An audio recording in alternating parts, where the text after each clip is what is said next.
Mesdames et messieurs, bonjour à tous et merci de nous rejoindre à cette émission, le tribunal de l'actualité.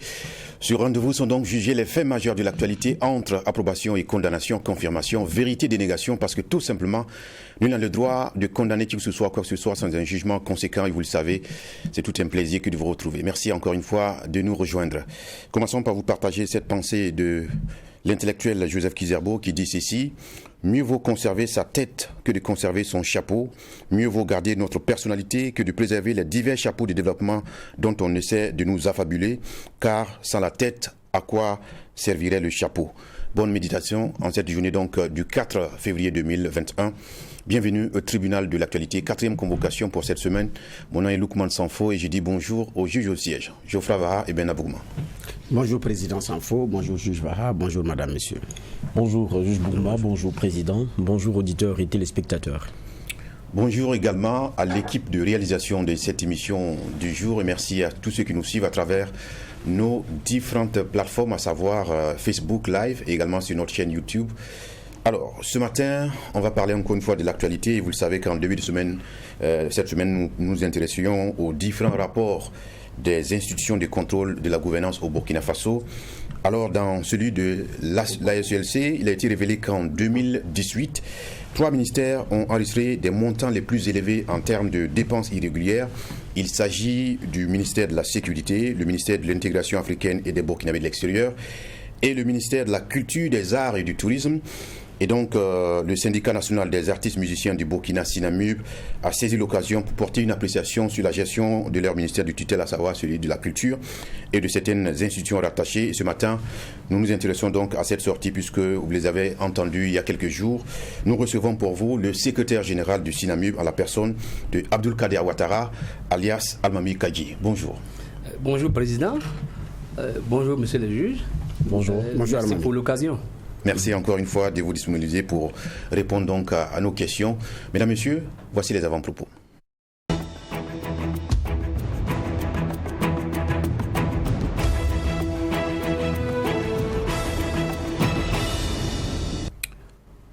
Nous passons la parole au juge de l'actualité Ben Abougma.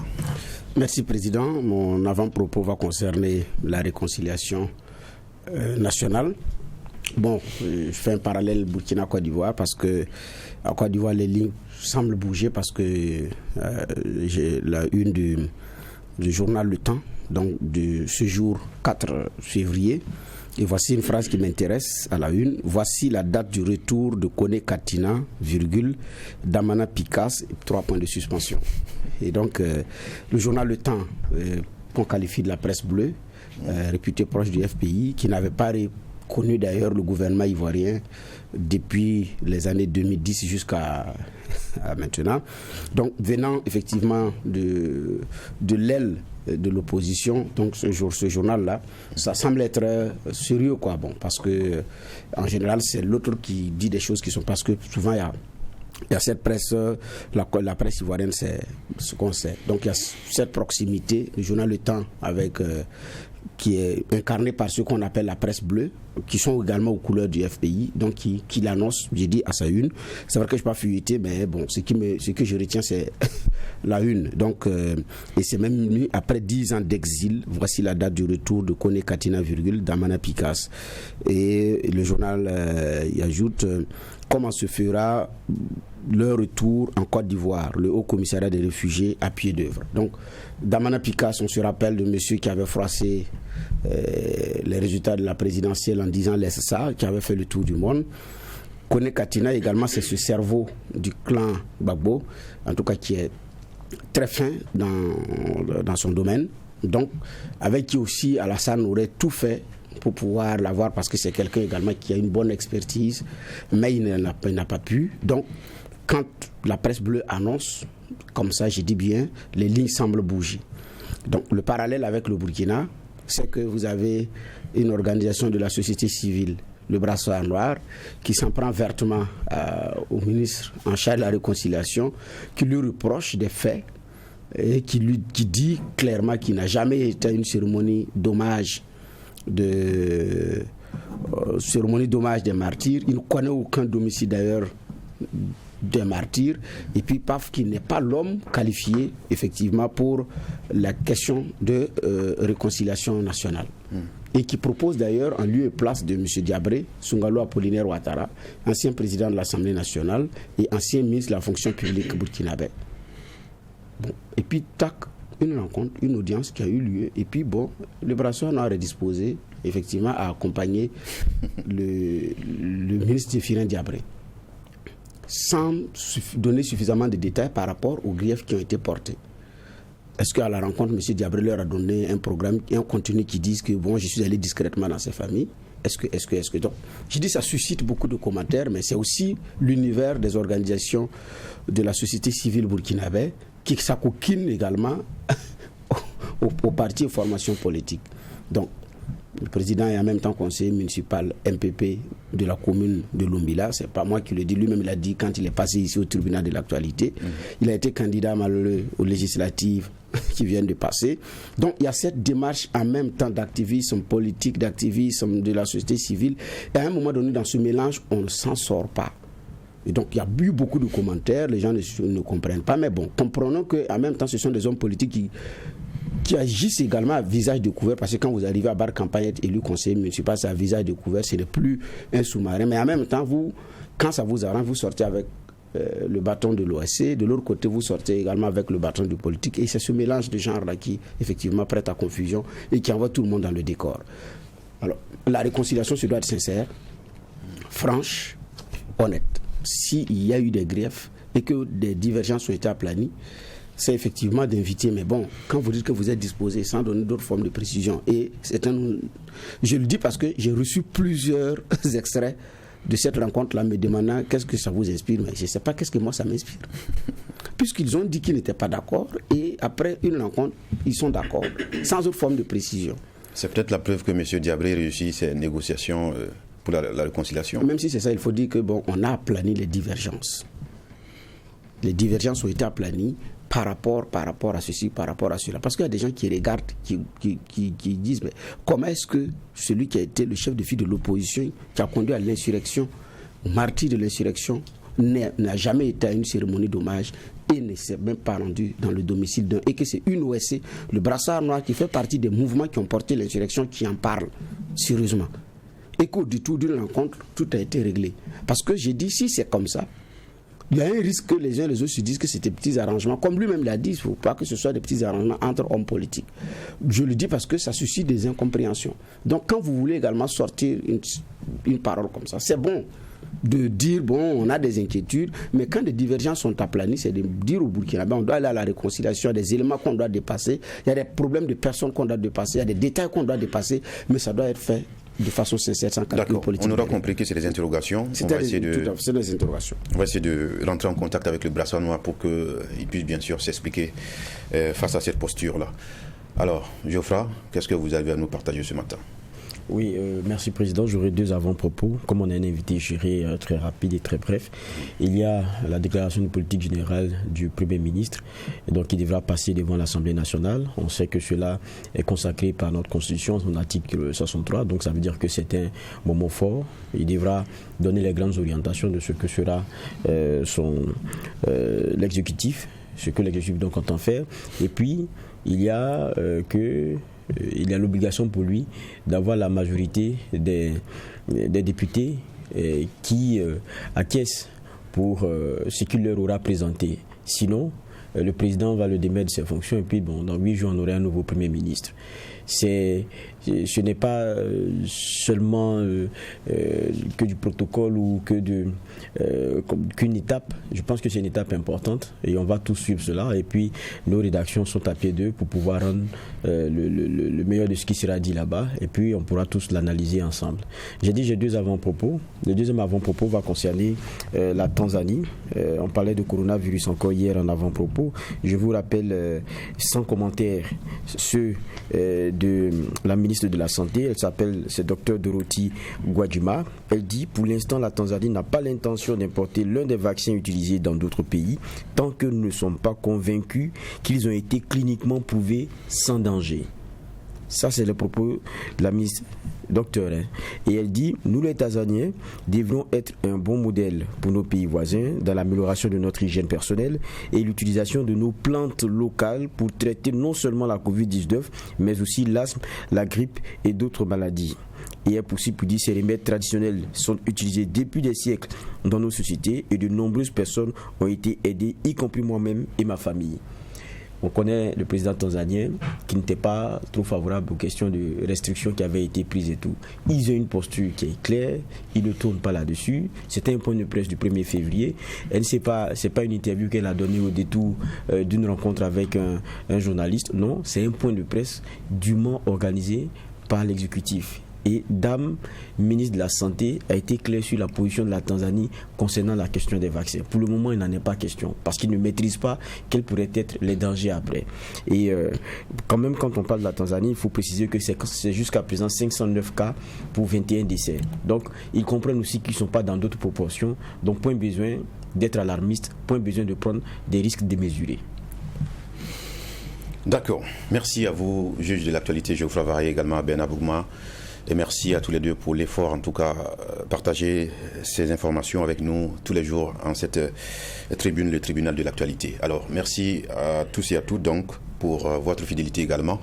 Sans plus tarder, on va porter un jugement sur la gouvernance des institutions au Burkina Faso, particulièrement celle au ministère de la Culture et du Tourisme qui a été citée dans le récent rapport de l'ASELC en termes donc des institutions qui ont enregistré des dépenses très élevées, en tout cas en termes de dépenses irrégulières.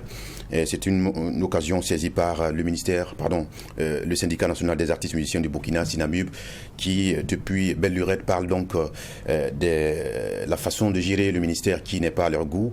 Ils ont saisi l'occasion pour se prononcer et nous nous intéressons ce matin à cette situation. Encore une fois, Almami Kadji, bienvenue. Merci.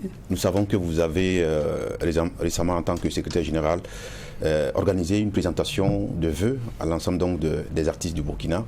On veut savoir si c'est un rituel pour le syndicat et qu'est-ce que cela peut bien signifier. Est-ce que c'est aussi la rentrée des hostilités au niveau donc de votre syndicat? Merci. Il faut dire que chaque année, nous organisons les présentations de vœux. Là, et également élaborer un programme d'activité annuel. Là, et c'est dans cette optique-là que la semaine dernière, nous avons organisé cette conférence de presse. Et nous sommes revenus sur un certain nombre d'éléments, notamment de luttes que nous avons eu à mener. Et nous sommes revenus également sur un certain nombre d'acquis. Nous avons relevé là, le travail qui reste à mener et appelé l'ensemble des artistes musiciens à rester debout pour l'amélioration de leurs conditions de vie et de travail. Là, il faut dire que toutes nos suspicions aujourd'hui se sont révélées. On va venir forcément à ce qui a été révélé et que vous en saisissez pour en faire en tout cas un combat, appeler la troupe, on va dire, à s'organiser. Dans votre déclaration devant la presse, vous avez dit ceci: le MPP et ses alliés qui ont accédé au pouvoir à la faveur de l'insurrection, se sont révélés dans leur gouvernance comme de véritables fossoyeurs de la démocratie à travers la prise de mesures antisociales, de restrictions de libertés individuelles et collectives, la promotion de la médiocrité, de la gabegie et du népotisme.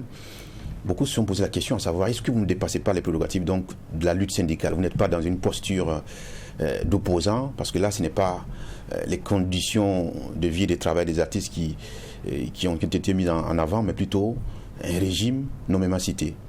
La condition de vie et de travail, la gabegie que notre secteur vit également, est à l'image des autres secteurs de notre pays. Nous en voulons pour preuve les révélations de l'ASE. Nous en voulons pour preuve les révélations fracassantes faites par notre presse. Donc quand nous ressortons au niveau du BBDA, qui est une des institutions de tutelle, nous ressortons qu'il n'y a pas de transparence au niveau de cette institution-là. Quand le bureau burkinabé du droit d'auteur dégage 150 millions de nos francs, notamment de l'argent qui provient du droit d'auteur, c'est-à-dire de la collecte des artistes, pour solidariser avec ces derniers en période de Covid-19, notamment au mois d'avril, il a été distribué 30 000 francs à 4 092 artistes. Et tenez-vous bien que jusqu'au jour d'aujourd'hui, une liste exhaustive et nominative n'a pas été présentée. Pour simple devoir de redevabilité, ça n'a pas été fait. Le minimum, c'est de nous dire, voilà, ceux qui ont perçu Voilà ceux qui ont sursis. Le reste de l'argent, qu'est-ce qu'on en fait? Également sur le 1,250 milliard que le chef de l'État a alloué au secteur, il faut dire que à ce niveau, 150 autres millions ont été alloués aux créateurs. Quand je parle des créateurs, c'est de façon générale des artistes musiciens, des artistes plasticiens, des cinéastes, et ainsi de suite. Et cette fois-ci, ils ont réparti 150 millions entre 9000 créateurs. On va revenir sur ces points-là, ces aspects, mais ce que je veux savoir, pourquoi est-ce que vous n'êtes pas limité à énumérer justement ces points dans votre déclaration que de parler de façon générale du MPP, ses alliés? C'est à croire que vous êtes membre de l'opposition politique et que la sortie est politique. Non, en tant que syndicat qui mène un rôle de contre-pouvoir, un rôle de veille, c'est tout à fait normal que le syndicat national des artistes musiciens, qui n'est pas, si vous voulez, en reste, qui n'est pas en marge des autres structures qui défendent les intérêts de notre peuple, jette un regard sur l'ensemble de la gouvernance.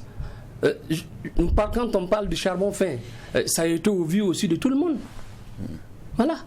Des centaines de milliards liquidés pendant que les masses croupissent dans une misère noire. Si en tant que syndicat, on ne peut pas en parler, il y a problème. D'autant plus que le syndicalisme là ne dit pas qu'il faut seulement s'en tenir, notamment à ce que tu fais. Il faut avoir également un regard sur la gestion générale du pays. Il faut retenir que le syndicat national des artistes musiciens, le SYNAMUP, est membre de la coalition syndicale.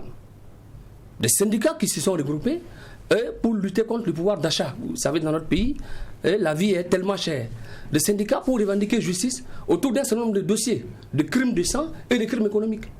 Le SYNAMUP fait partie de cette coalition-là qui demande à ce que les forces de défense et de sécurité soient dotées de matériel adéquat pour leur propre défense, ainsi que la défense du territoire. Le SYNAMUP fait partie de cette coalition-là qui demande à ce que le coût des matériaux de construction soit revu à la baisse. Il fait partie encore de cette coalition qui demande à ce qu'on arrête de spolier nos terres. Donc vous vous sentez dans votre plein droit donc, de parler de la sorte? C'est un droit dans la mesure où nous ne faisons pas du syndicalisme de service ou du syndicalisme uniquement de corporation. Nous avons le droit et même le devoir de dire bon, là où ça ne va pas. Je prends un exemple. Quand les journalistes étaient en lutte avec le SYNATIC, nous avons été soutenus. C'est clair que on ne peut pas s'arrêter qu'à la question corporatrice. Non, c'est ça également la solidarité syndicale. Et au-delà, c'est notre plein droit de dénoncer tout ce qu'il y a mot dans notre société. D'accord. Je passe la parole à Ben Abouma pour des questions d'entrée et de généralité. D'accord. Alors, des questions d'entrée et de généralité. Bon, je ne voudrais pas revenir sur ce que vous avez posé comme question par rapport à la sortie, parce que quand on ferme les yeux, on entend. On voit beaucoup plus un parti politique d'opposition plutôt qu'un syndicat d'un secteur comme la musique, exclusivement musique, qui s'exprime. Donc, effectivement, je comprends également pourquoi vous insistez sur cette question. C'est un commentaire parce que, en question d'entrée, j'en ai pas. D'accord. Geoffroy Vaha. Oui, vous avez choisi quelques morceaux. Moi, j'en ai aussi des morceaux choisis. Je pense que vous n'êtes pas du tout tendre à l'endroit du ministre. Je pense qu'il y a des passages que vous avez bien vus pour que nos auditeurs et téléspectateurs puissent en faire une idée. Je lis quelques passages. Le ministre sortant. Voilà, le ministre sortant, Abdoul Karim Sangou. Vous dites, vous lui rappelez sa fameuse phrase, si la police, c'est celui qui sent qu'il ne peut pas faire la musique, si la musique ne marche pas. Et vous lui rappelez sa phrase, vous lui dites, Monsieur Sangou, si la politique ne marche pas, changez de métier. C'est la qualité de votre politique qui fera de vous un député. Le Parlement n'y peut rien. C'est clair et net. Mais en plus, vous continuez pour dire Abdoul Karim Sangou serait donc le pur produit d'un système gangréné en putréfaction avancée conduit par une classe politique en totale déperdition car étant en déphasage permanent avec les aspirations profondes du peuple et qui fait du tâtonnement son mode de gouvernance par excellence. Et vous dites de lui au début, nul besoin de prouver l'incompétence du ministre de la Culture, sorti qui a manqué de vision pour impulser une politique de développement véritable de la culture du tourisme dans notre pays. On sent que vous êtes vraiment dans la critique, on est très acerbe. vous trouvez que le ministre il a été vraiment, comme vous le dites là, arrogant, ou pour emprunter certains de vos propos ici, arrogant et qui vous traitait de haut? Nous avons tout simplement paraphrasé le ministre Abdoul Karim Sango, qui en son temps a dit que si la musique ne marche pas, il faut faire autre chose. Comme quoi les propos nous rattrapent toujours. Quand les créateurs vous demandent un logiciel unique de comptabilisation pour que les paiements de droits d'auteur ne s'opèrent plus de façon aléatoire, vous sortez de dire si ça ne marche pas, il faut faire autre chose. Le logiciel unique de comptabilisation, il est demandé en quel sens? Pour tout simplement de la transparence. À ce niveau-là, nous avons un exemple très simple. Quand vous allez en guichet automatique, en gare, vous retirez 30 000 francs CFA. Vous ne pouvez plus aller en banque centrale leur dire que vous avez retiré 10 000 francs. Tout simplement parce que les banques disposent de ce qu'on appelle un logiciel unique de comptabilisation. C'est ce que nous avons demandé pour les télés et les radios. Et on nous dit, si ça ne marche pas, il faut faire autre chose. Nous avons également demandé à ce qu'on revoie les coefficients. On nous dit, bon, les coefficients là, on ne sait même pas ce que ça veut dire, ça répond à quoi? Mais après 2 septembre du Sinamib, aujourd'hui les coefficients ont connu une évolution. Les coefficients des musiques rap et reggae sont passés à 5. Pendant que le ministre narguait les acteurs culturels en disant, coefficient, ça répond à quoi? Quand les mêmes créateurs évoquaient la question d'audit, on nous disait, bon, ils ne savent même pas ce que signifie auditer. Mais nous leur avons répondu en son temps que auditer signifie tout simplement vérifier. Aujourd'hui, la preuve est là, avec la SELC qui démontre que le ministère de la Culture fait partie des ministères où il y a eu plus d'irrégularités financières, où il y a eu plus de dépenses non justifiées. Donc cela vient confirmer toutes nos suspicions. Et c'est à l'image des autres secteurs de notre pays. Vous savez, quand les créateurs de notre pays ont évoqué la question des coefficients, on nous a dit non, que c'était des normes internationales. Et que le Burkina Faso, seul ne pouvait pas, rester en reste. Ce n'est pas vrai. Aujourd'hui, avec un peu de recul, ils se sont rendus compte que ce que demandaient les Sinamib, ce que demandaient les créateurs, était bel et bien faisable. Quand on vous demande de ressortir une liste exhaustive et nominative de ceux qui ont perçu des différents fonds de solidarité, vous ne les faites pas, il y a problème. Quand on donne de l'argent aux créateurs et quand on les répartit entre 4092 créateurs et que chacun a 30 000 francs, la même somme est allouée aux créateurs, on donne après 15 000 francs. Ça, c'était la répartition du mois d'octobre. On nous dit que le nombre de créateurs est passé de 4092 à 9000.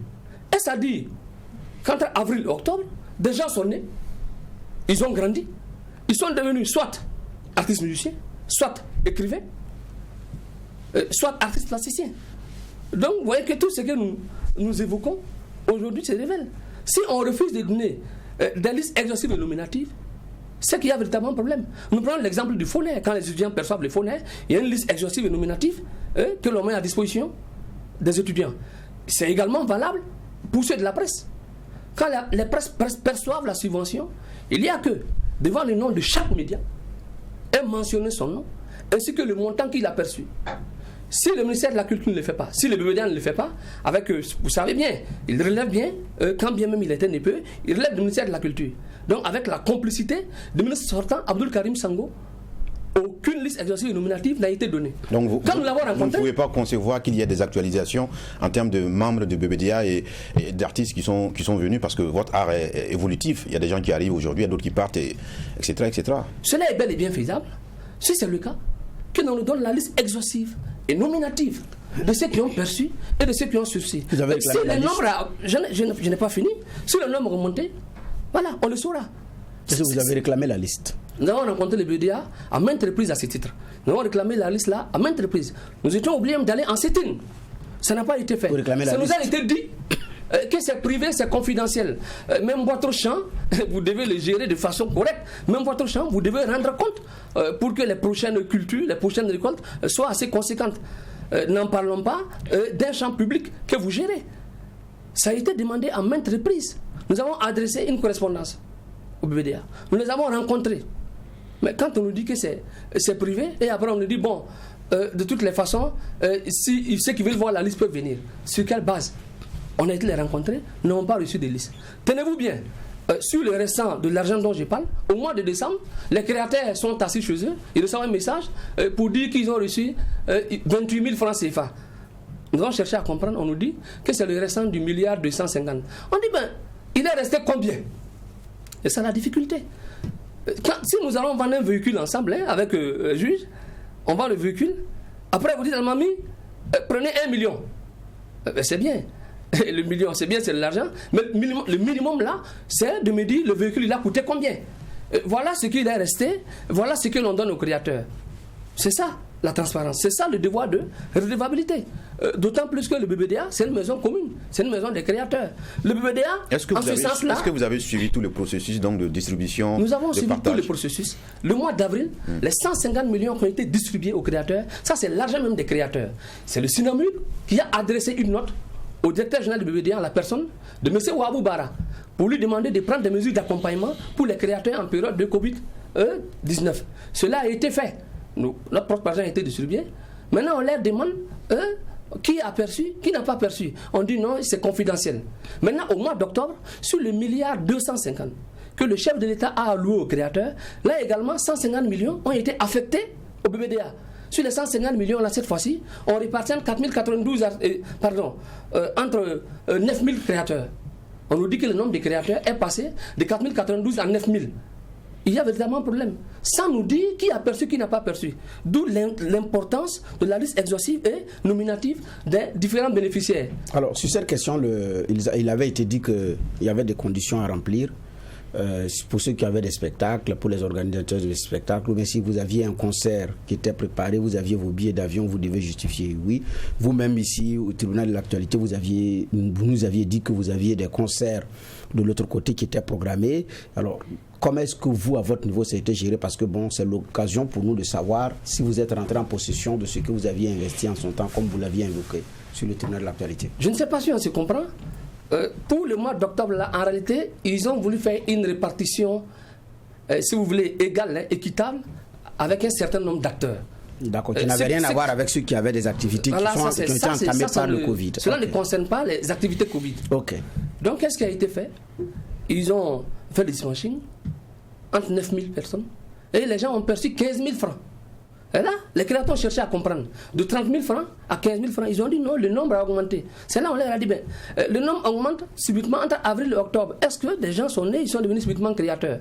D'où l'importance de la liste exhaustive et nominative.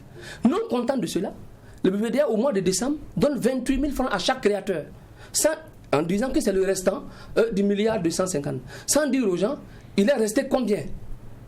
Mais nous, jusqu'au jour d'aujourd'hui, nous exigeons ce qu'on appelle la liste exhaustive et nominative, comme je l'ai dit tantôt, pour plus de redevabilité. Pour ce qui est également du milliard 200, du reste de l'argent dont vous parlez, l'argent affecté à ceux qui avaient des activités, là également, qu'on nous fasse un point clair, une liste exhaustive et nominative. Non, la question vous concerne vous personnellement, parce que vous nous aviez dit que vous aviez des concerts qui n'auront pas lieu mais qui sont en souffrance. Et maintenant que... Est-ce que vous en avez bénéficié? Est-ce que vous avez bénéficié? Non, pour le fonds concernant les activités, d'après Covid, moi je n'ai pas postulé. Pourquoi vous n'avez pas postulé ou bien vous n'aviez pas d'activité programmée? Je n'ai pas postulé parce que à la période là, j'avais tellement d'activités, ce qui a fait que personnellement... Je n'ai pas pu postuler. Non, bon, parce que les conditions aussi, c'était que si vous aviez des billets d'avion qui étaient déjà payés, des frais d'hôtel qui étaient déjà payés, c'est de montrer les justificatifs. D'envoyer les preuves. D'envoyer les justificatifs et tout. Alors, c'est ça qui vous a découragé ou bien vous aviez véritablement un investissement que vous comptez rentabiliser, vous ne partez pas chercher? Non, là n'est pas le plus important. Dans la mesure où moi, je n'ai pas postulé, ceux qui ont postulé, que l'on fasse un état clair, c'est ça le plus important. Est-ce que vous étiez concerné? Qu'un individu postule ou pas, c'est le fonds. Est-ce que véritablement vous étiez concerné d'ailleurs? C'est libre.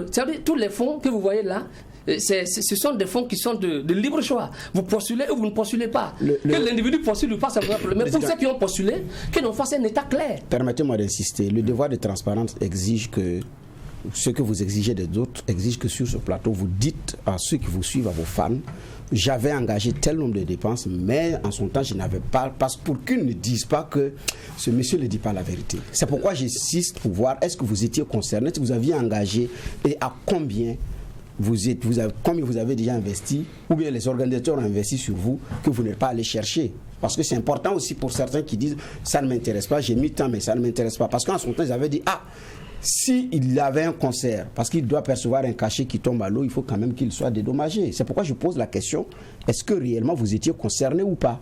Et à quelle hauteur? Je reviens encore là-dessus, pour ce qui est des fonds ou des soutiens.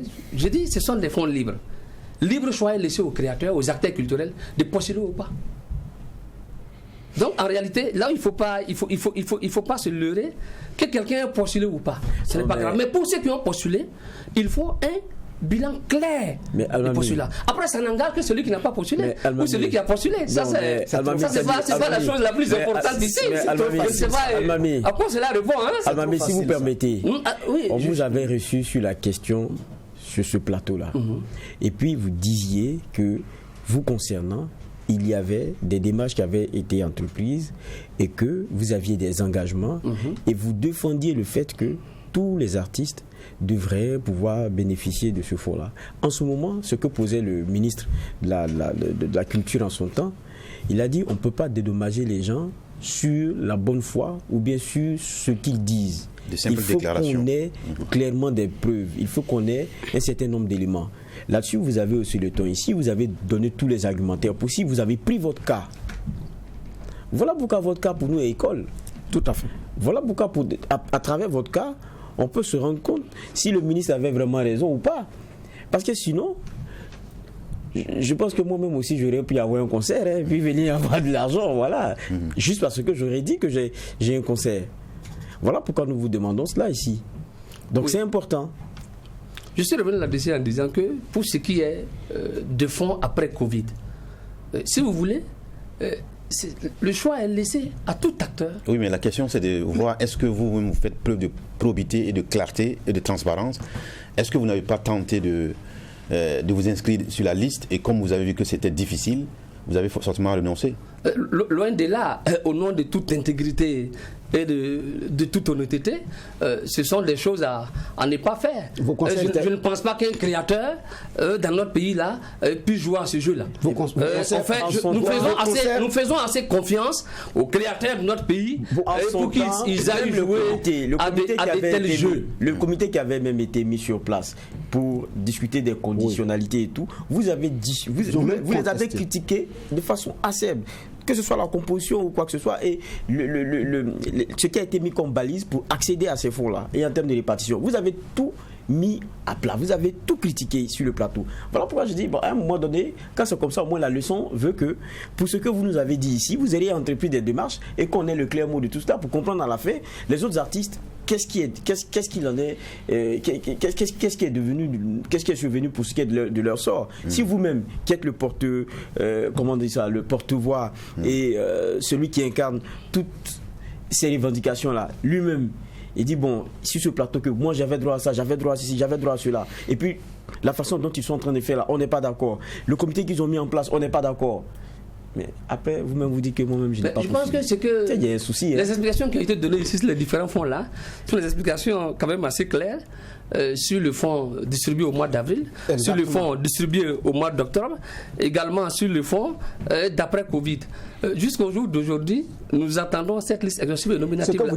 Ce qui est intéressant d'ailleurs, les révélations de l'ASE sont assez claires sur le fonctionnement du ministère. Vous n'êtes pas rentré dans le cadre de ceux qui ont dit on a ceci de prévu, mais ils ne pouvaient pas prouver.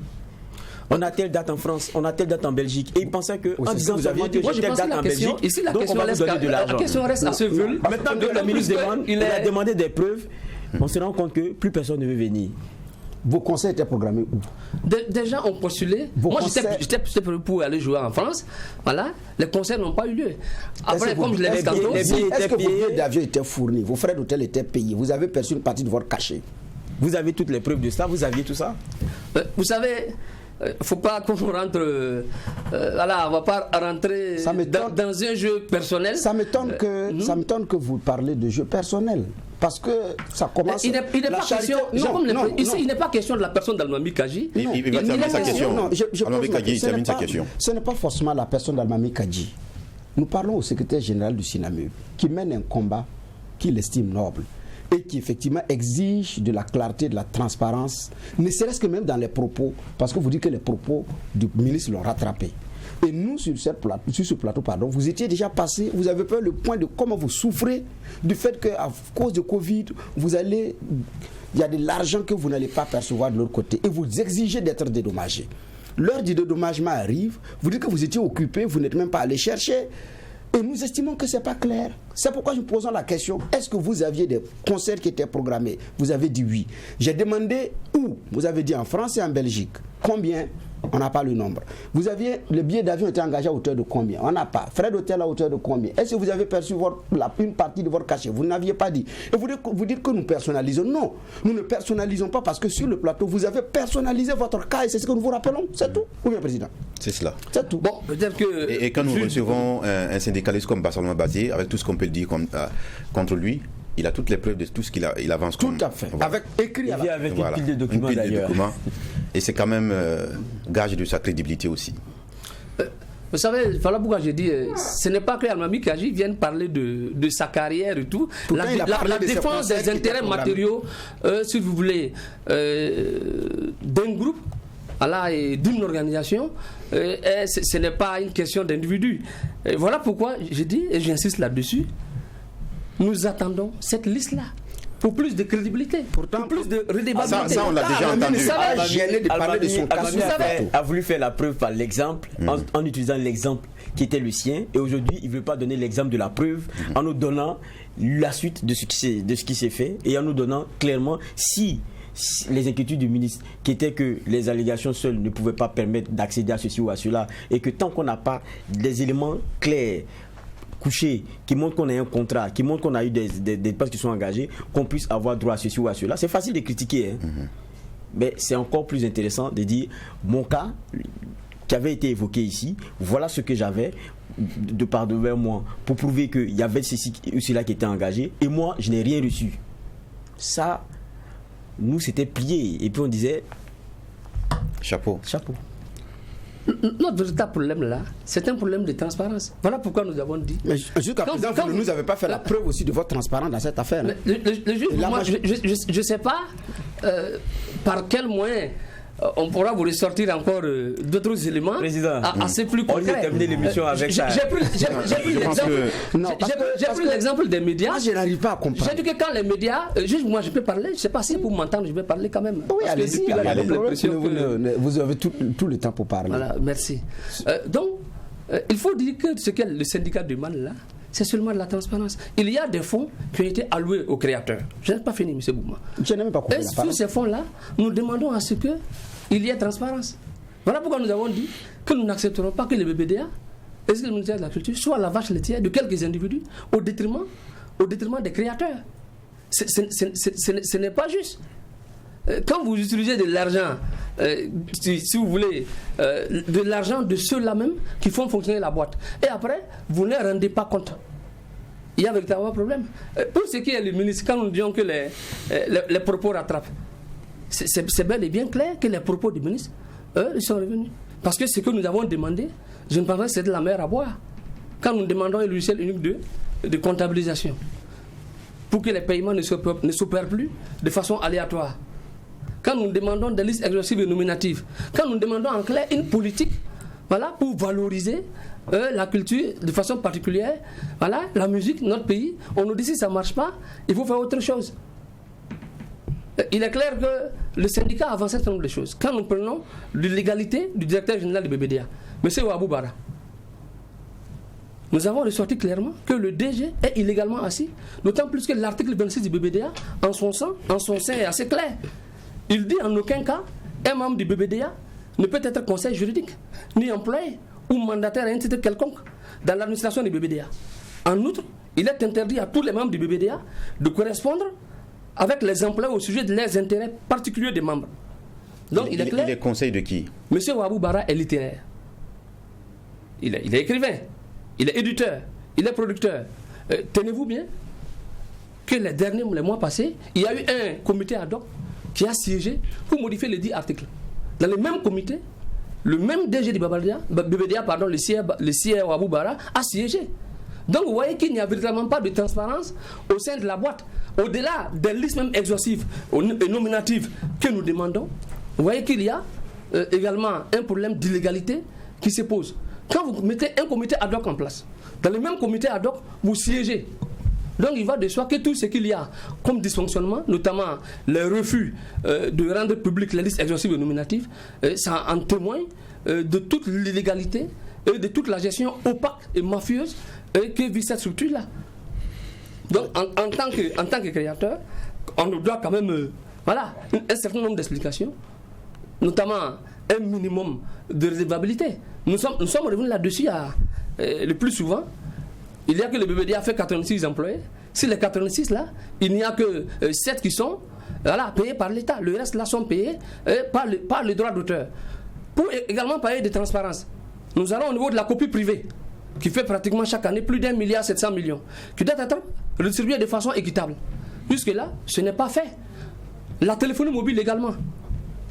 Mais tout le monde ici, je sais que chacun reçoit, quand chacun appelle, il a des sonneries. Voilà. Également, c'est plus d'1,7 milliard qui doivent être redistribués entre l'ensemble des acteurs. Jusqu'au jour d'aujourd'hui, c'est comment? Quand nous demandons à ce qu'il y ait transparence... Quand vous dites que ce n'est pas fait, c'est les perceptions qui ne sont pas faites ou bien c'est les redistributions? La copie privée, en réalité, doit être redistribuée entre l'ensemble des créateurs. C'est ça la copie privée. Si vous voulez, la douane perçoit sur tout ce qui rentre dans notre pays comme clé USB, carte mémoire, téléviseur, téléphone, elle perçoit une somme d'argent qui doit être redistribuée aux créateurs de notre pays. Et c'est une redistribution qui se veut équitable. Jusque-là, cela n'est pas fait. Parce que nous demandons en réalité les listes de redistribution. Donc le véritable problème, ce qui est posé aujourd'hui là, c'est le problème de transparence. Et nous disons d'ailleurs que l'ASE vient de le prouver. Quand vous êtes en mesure de tenir un certain nombre de propos, de dire aux acteurs si ça ne marche pas, c'est d'avoir un minimum d'intégrité. Les révélations n'allaient pas être faites. Mais nous aurions espéré, je dis bien, nous espérons qu'avec l'actuel ministre là, les préoccupations dont nous évoquons, auront bel et bien des solutions. Parce que pour des gens que vous avez, pour des gens qui dirigent une boîte commune, au nom des créateurs, il faut le dire, parce que ce sont les créateurs qui font fonctionner la boîte. Si vous ne les rendez pas compte, c'est qu'il y a problème. Et nous insistons sur le cas des médias. On revient là-dessus. S'il n'y a pas volonté de liquider, s'il n'y a pas volonté de piller de façon organisée, s'il n'y a pas volonté d'aller dans le sens d'une mafia, que l'on donne les listes exhaustives et nominatives de tous ceux qui ont perçu le fonds, le premier fonds de solidarité du mois d'avril, que l'on donne également la liste exhaustive et nominative de tous ceux qui ont perçu le fonds de solidarité au mois d'octobre, ainsi que le plan Covid. C'est clair. Maintenant, pour revenir au juge, j'ai dit clairement, c'est pareil pour autre chose.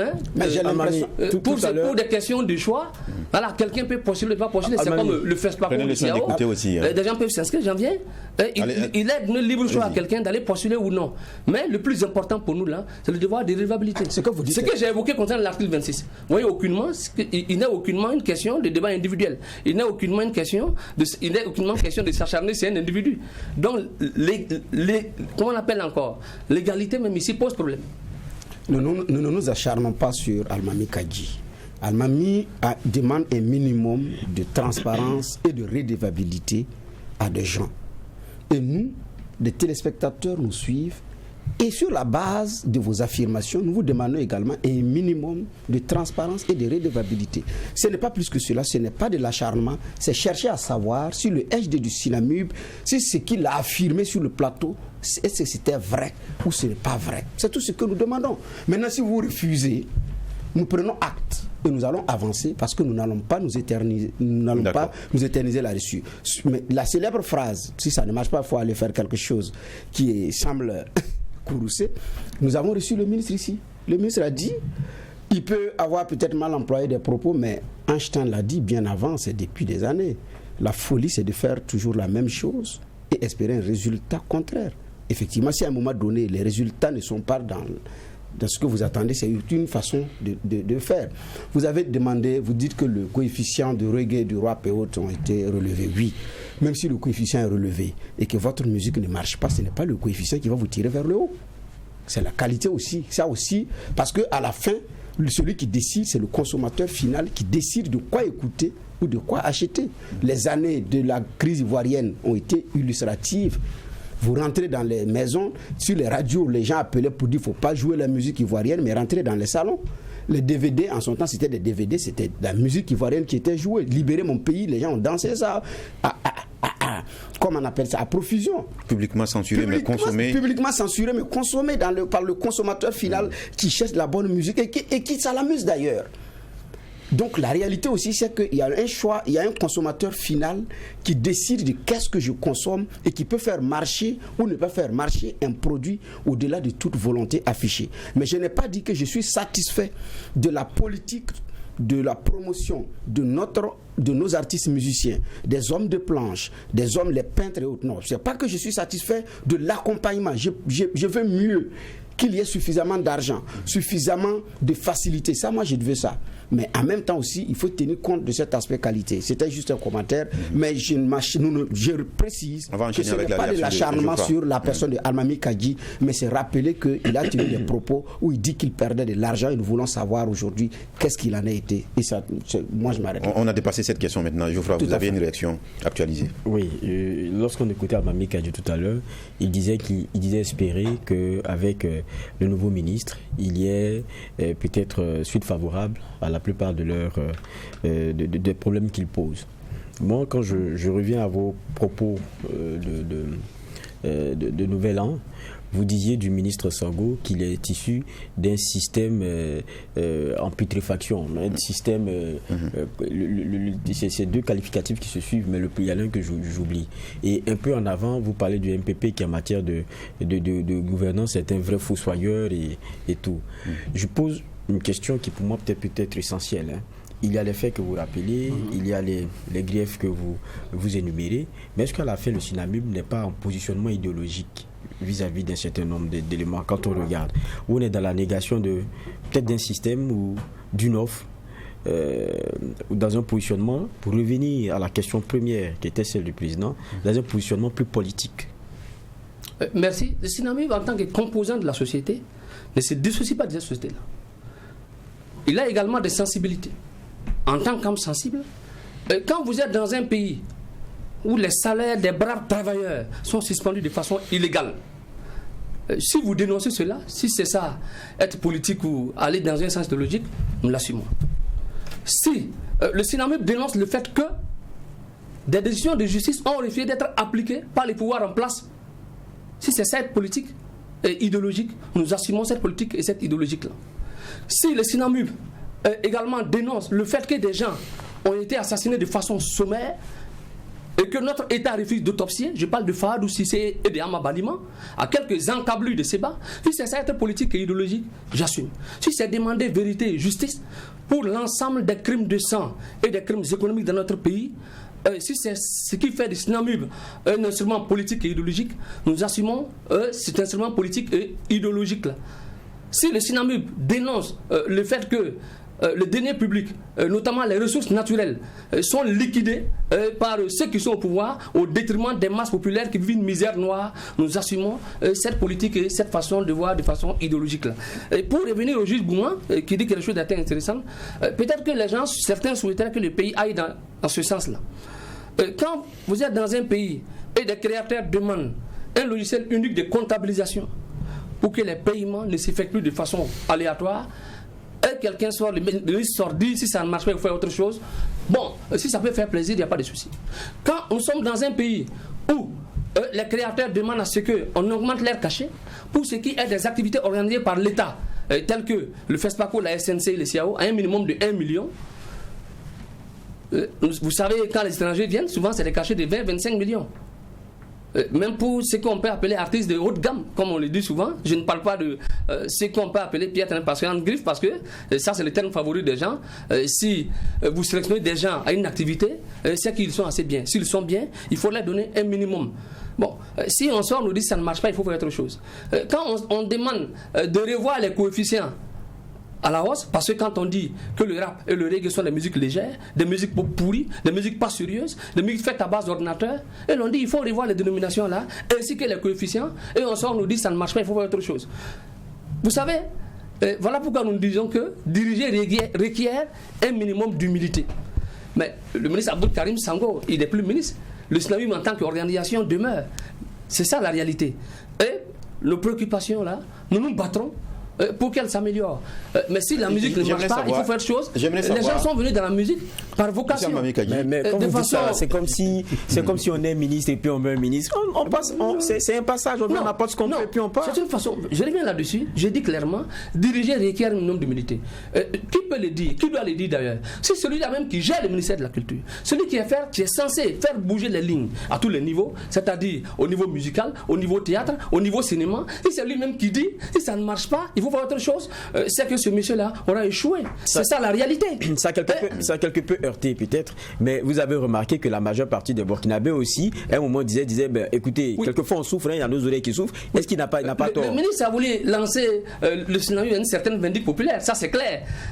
À quelque peu, ça peut heurter comme vous l'avez dit, mais quand on nous dit que c'est peut-être juste que si ça ne vous faites une activité, si ça ne marche pas, ce n'est pas vrai. Admettons que le ministre de la Communication sorte dit le journaliste ou le communicateur pour qui ça ne marche pas.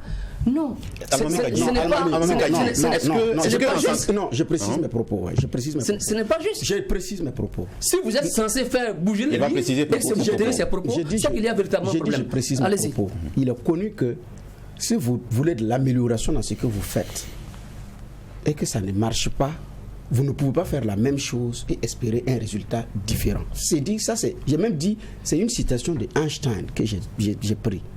Je n'ai pas dit que je... On va d'ailleurs pas permettre à Almamani de nous ramener toujours à cette question. Non, mais j'ai l'impression qu'il nous ramène toujours à ces choses-là.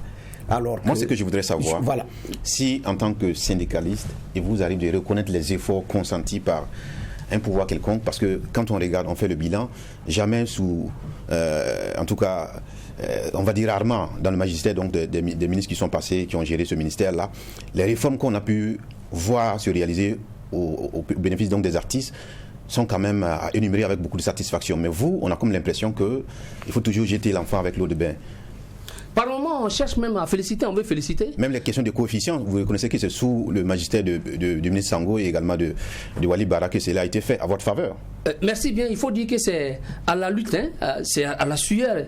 Voilà, c'est grâce à la lutte des acteurs culturels. On a vu des luttes des créateurs. Des luttes peuvent ne pas payer si on n'y adhère pas. Que cette lutte a abouti. De toute façon, c'est au bonheur de tous les créateurs. De toute façon, celui qui persévère 100 000 francs, s'il va y percevoir 500 000 francs, il ne dira pas je n'ai pas lutté, donc donnez-moi 100 000 francs, les 400 000 francs, je n'en veux pas. C'est au bonheur des créateurs. Mais vous avez vu, c'est après ces différences, après le premier sit-in, que le ministre a dit ça ne marche pas, il faut faire autre chose. Mais voilà que le coefficient est passé à 5. Donc pour dire que les gens ont bel et bien compris que ce que l'islamique évoquait était bel et bien juste. C'est ça la réalité. C'est parce qu'il y avait de la volonté politique le sacrifice aussi, là, c'est ça le sacrifice. Est-ce que la volonté politique n'y est pas? Pourquoi nous avons évoqué tantôt un début, ce n'est pas une question d'individu. Quand nous luttons là, c'est pour l'ensemble des créateurs. C'est pour l'ensemble des masses. C'est vous qui ramenez, c'est une affaire d'individu. Parce que vous ne vous êtes. Non, nous n'allons pas également. Même quand on passe, Almami trouve le moyen de revenir. Nous avons dit que la personne qui a envoyé la question. On va d'ailleurs tirer une conclusion. J'avais même posé une question principale. La question du positionnement idéologique. Je pense que ça a tout son sens ici. Il a peut-être du revers de la main voulu le balancer, mais je dis que quand on transpire des positions, on se pose après la question de savoir est-ce que... Voilà, malheureusement le temps s'est épuisé. On va dire merci à Almami Kadji, secrétaire général du SNAMIB, et merci à tous ceux qui nous ont suivis. On essaiera de recevoir aussi les dirigeants donc du BBDA pour parler des réformes qui ont été en tout cas adoptées et engrangées ces derniers temps. Merci de nous avoir suivis. On vous retrouve donc demain pour d'autres sujets d'actualité. Que la paix nous fasse la guerre et que la guerre nous fasse la paix. Au revoir.